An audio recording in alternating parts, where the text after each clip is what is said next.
В село Долни гащи живеел един младеж на име Живко. Един ден решил, че е голям човек и трябва да впечатли гаджето си Цвети.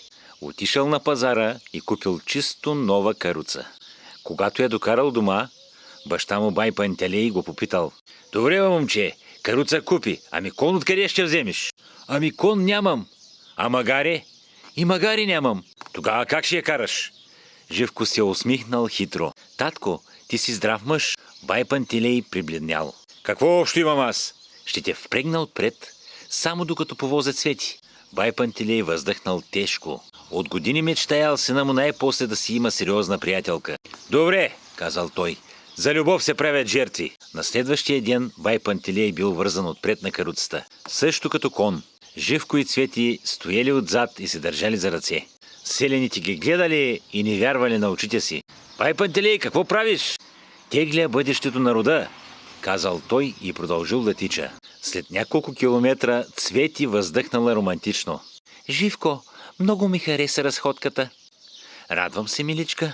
Само че винаги съм мечтала да видя морето." Живко замръзнал. "Морето?" Да, да отидем с каруцата." Бай Пантелей чул това и почти се спънал. "Какво море?" "Ами истинско море," усмихнала се Цвети. Живко се провикнал.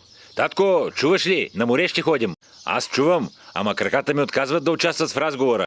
Но понеже много искал сина му да задържи приятелката си, се съгласил.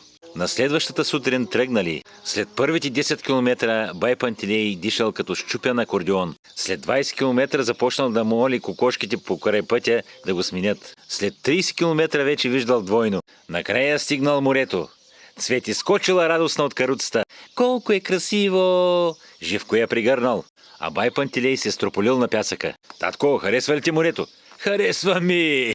"Защо?" "Защото ако направя още една крачка, направо ще легна вътре да ми отнесе течението." Тогава Цвети се усмихнала и казала: "Спокойно, бай Пантелей, следващия път ще вземем автобус." Старецът скочил на крака, все едно е на 20 години. "Значи има следващ път! Ей, Живко!